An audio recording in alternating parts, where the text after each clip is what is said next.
Hey guys, welcome back. We're looking at section 2 of chapter 26, History and Culture of China. Our entrance ticket for this section includes what is one outside influence that affected China's early history?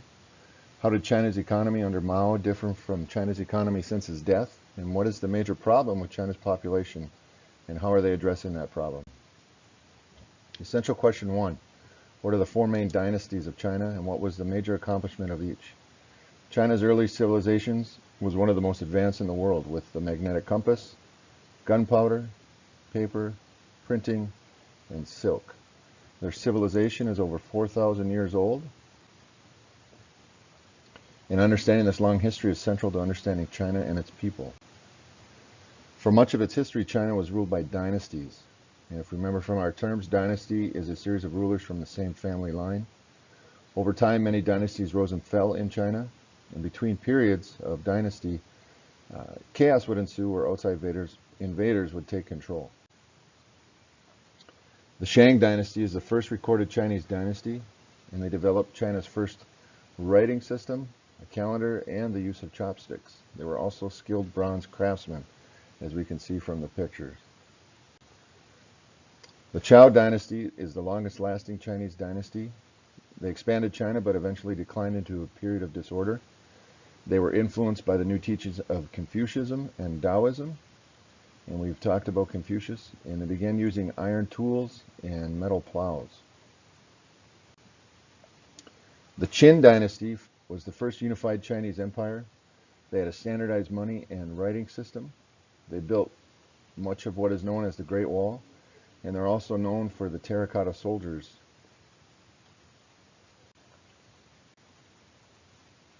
You see from the pictures here. And it so happened that they found these because a farmer was plowing his field and he came across some stone pottery, and they eventually excavated this entire area here. We can see from this picture the size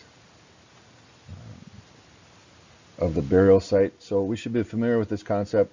Pharaohs did this. You guys learned this last year. Pharaohs did this a lot with their tombs. Outside influences China. They limited contact with foreign nations. They believed their culture to be superior. The natural barriers or physical geography.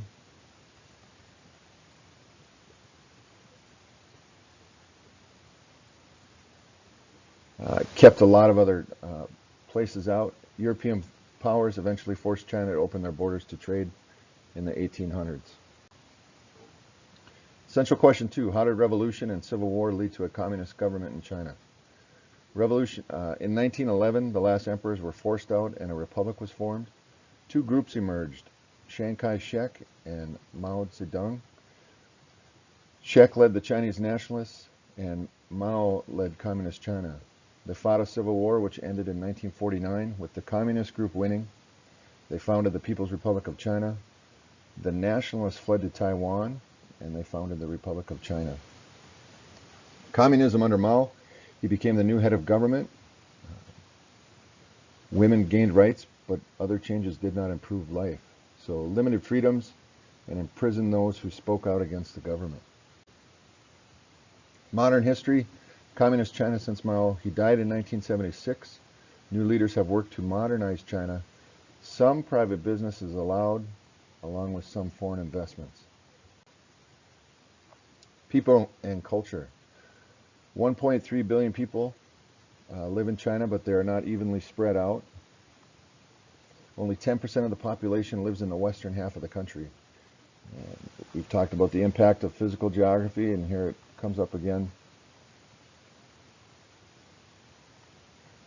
Much of that western part of the country is desert. More people live in the North China Plain and Manchuria than live in the United States.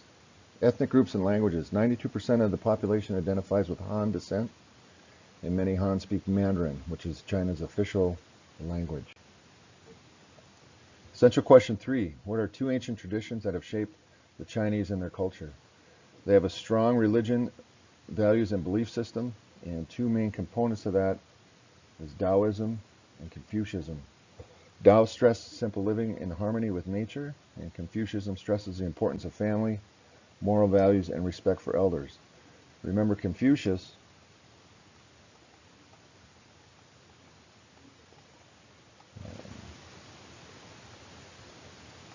wanted leaders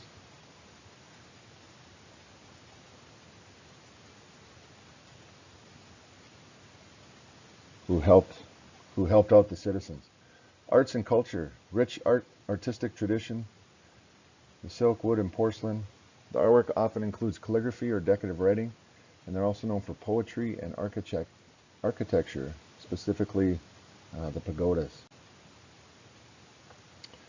The picture on the left is a pagoda, and then the picture on the right is a drawing of the Forbidden City within Beijing. So there's 3 spots within this where there should be 3 videos. I've taken those out for you to save some time as you're going through this and you're looking to answer the entrance tickets. I'll post the videos in the Chapter 26 folder. If you're interested in learning more about the Terracotta Soldiers, the Forbidden City, those videos will be there for you to watch. But just to review, what is one outside influence that affected China's early history? How did China's economy under Mao differ from China's economy since his death? So 1949 to today. And what is the major problem with China's population? And how are they addressing that problem? Or what solution did they come up with?